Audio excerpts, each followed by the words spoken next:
सभी लोगों को राधे राधे। और आ गए हम फिर से एक नई वीडियो लेकर के। तो नवरात्रि तो आप जैसे जानते ही हैं कि सब चल ही रहे हैं, और नवरात्रि के बारे में हम कल की वीडियो में भी काफ़ी हद तक कुछ बातें कर चुके हैं। तो ये हैं गोपू और हमारे निकुंज। आज पहले सभी लोग आप सभी के श्रृंगार का आनंद लीजिए। तो ये हैं हमारे गोपू और निकुंज, उनके बाद में राधिका जी, श्यामू, और ये हैं हमारी राधा जी, श्री जी, लड्डू और श्यामा जी, और ये हमारे गोलू, और पीछे मुकुंद और कान्हू बीच में विराजमान है। तो जैसे कि हम नवरात्रि के बारे में काफ़ी चर्चा कल कर चुके हैं, पर एक विशेष टॉपिक पे आज मैं वीडियो बनाने जा रही हूँ, और हो सकता है कुछ लोगों को वो चीज़ अच्छी भी ना लगे और कुछ लोग उससे सहमत भी हों। आजकल जो हमारे यहाँ का कल्चर है, हमें देखने को मिल रहा है कि हमारे जो बच्चे हैं उनका झुकाव थोड़ा धार्मिकता के प्रति, या बच्चे ही नहीं, कुछ युवा अवस्था में भी जो बच्चे हैं उनका बिल्कुल भी झुकाव धार्मिकता में या पूजा में नहीं है। और उसका एक कारण भी है कि समय जो बदल रहा है, उसमें जो बदलाव है, जैसे पहले हुआ करता था वैसे सब चीज़ें बदल रही हैं। तो इसमें भी एक विचारधारा में बदलाव है, और पूजा में भी सब लोगों का मन नहीं है, या फिर कह सकते हैं आस्था नहीं है। आजकल आस्तिक और नास्तिक दोनों ही तरीके के लोग विराजमान हैं, और हम ज़बरदस्ती किसी से आस्था पैदा भी नहीं करवा सकते। लेकिन जैसा कि मैं सोचती हूँ कि मैं जिस तरीके से खुद धार्मिकता में हूँ, या मैं अगर पूजा करूँगी तो मेरे बच्चों में स्वतः ही वो गुण आएगा ही आएगा।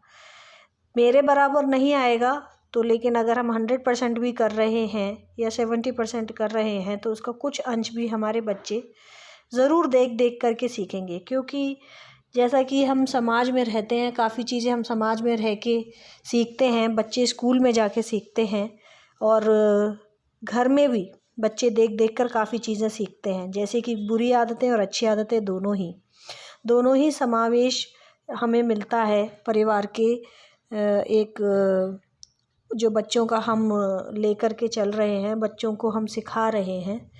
तो अब सोचने वाली बात ये आ रही है कि हमारे धर्म में जिस तरीके की चीज़ें हैं और हम देखते हैं, तो बच्चों को उसकी कोई भी नॉलेज नहीं है, और उसके पीछे कोई बड़ी वजह भी नहीं है। अब धार्मिकता धीरे धीरे उस स्तर की नहीं रही जो पहले हुआ करती थी, और कहीं ना कहीं यही एक रीज़न भी है।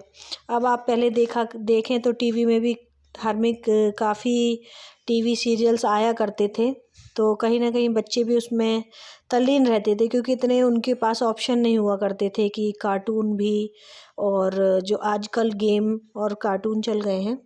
पहले हमारे समय में चित्रहार और रामायण, महाभारत, ये प्रचुर मात्रा में इनका प्रचार प्रसार हुआ करता था, और सभी लोग देखा भी करते थे। लेकिन अब धीरे धीरे वो चीज़ें समाप्त होती चली जा रही हैं। तो बस इतना ही कहना चाह रही हूँ कि धार्मिकता थोपी नहीं जा सकती, या ज़बरदस्ती नहीं कराई जा सकती, या आस्था ज़बरदस्ती पैदा नहीं कराई जा सकती। लेकिन कहीं ना कहीं इस बात को भी मैं मानती हूँ कि जैसे जो चीज़ हमने अपने माता पिताओं से ली है, कहीं ना कहीं हमारे बच्चे भी हमसे ज़रूर लेंगे। एक आशा ही कर सकते हैं, विश्वास रख सकते हैं, पूरी तरीके से कह नहीं सकते कि 100% ऐसा ही होगा, लेकिन हमारा प्रयास ज़रूर रहेगा कि जिस तरीके से हम धार्मिकता में हैं और जिस तरीके से हमारा थोड़ा सा रुझान है, बच्चों में भी आए। और ये सभी माता पिताओं के लिए है कि होना चाहिए। ऐसा नहीं है कि ऐसा ही होगा, वो तो हम भी नहीं कह सकते, भविष्य विख्याता नहीं है, लेकिन कहीं ना कहीं असर पड़ता है। आप जैसे समाज में देखें कि एक स्कूल में एक अच्छा बच्चा है और एक ख़राब बच्चा है, तो दोनों ही तरीके की चीज़ें बच्चा आपका सीख के आता है, लेकिन अंत में कहीं ना कहीं हमारा एक रोल रहता है जब हम उसे समझाते हैं कि अच्छी चीज़ क्या है, गलत चीज़ क्या है। टीचर्स भी स्कूल में समझाते हैं, तो कहीं ना कहीं उसको समझता है। और एक समय के बाद जब वो अपनी एज पर डिसीजन लेने लायक हो भी जाता है, तब उसको पता भी चल जाता है कि क्या अच्छा और क्या ख़राब है। और ये मार्गदर्शन बहुत ज़रूरी है। तो आज के समय में धार्मिकता वैसे ही लुप्त होती जा रही है। सभी धर्मों की बात कर रही हूँ मैं, अपने धर्म की ही नहीं। सभी धर्मों में वो चीज़ उतनी नहीं रही जितनी पहले हुआ करती थी। लेकिन ये बहुत ही दुख की भी बात है। और हमें कोशिश करनी चाहिए कि थोड़ी थोड़ी धार्मिकता का जो भी अंश हम अपने बच्चों को दे करके जा सकें, वो हमें देना चाहिए।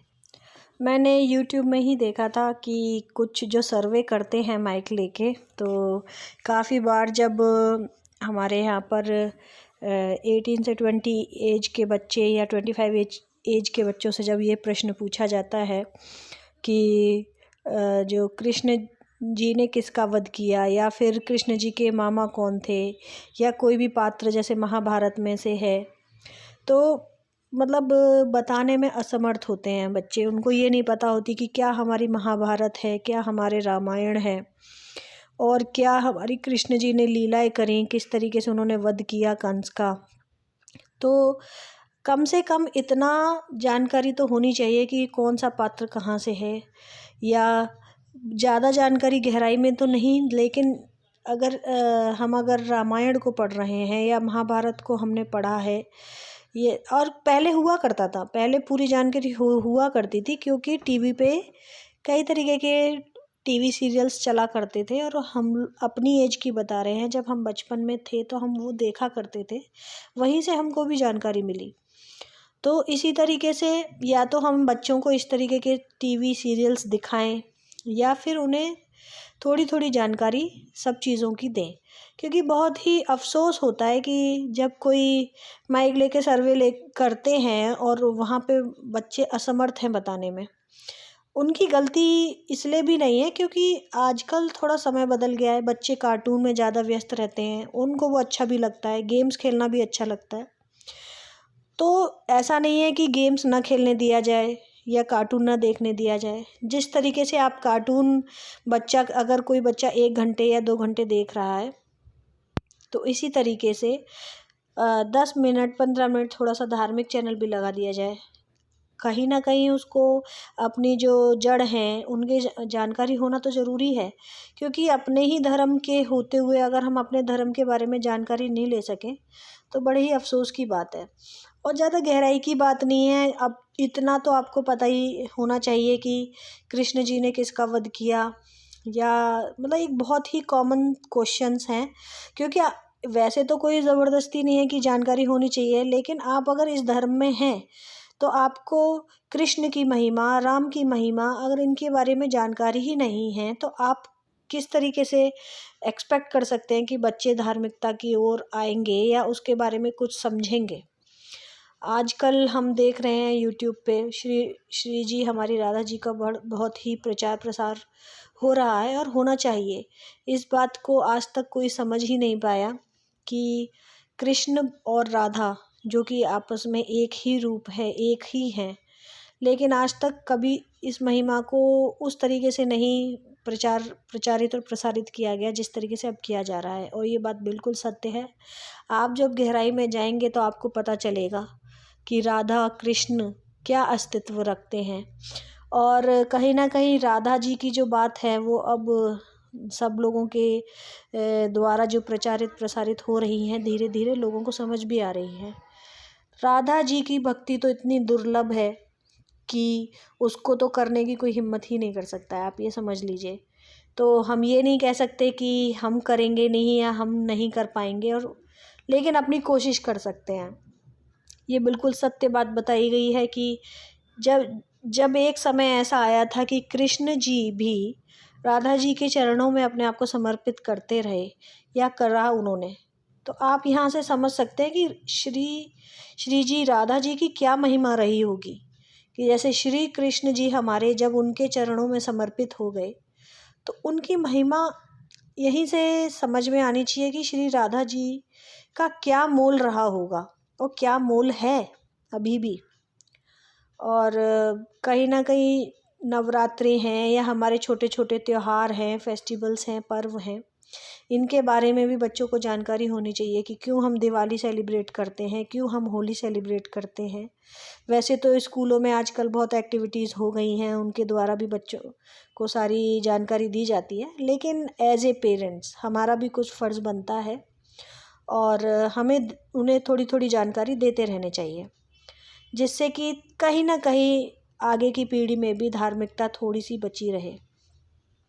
और हाँ, कम से कम आगे के समय में जब हम अपने बच्चों से कोई प्रश्न करें या कोई और हमसे प्रश्न हमारे बच्चों से करे, तो कम से कम उसको इतनी जानकारी होनी चाहिए कि हमसे क्या पूछा गया।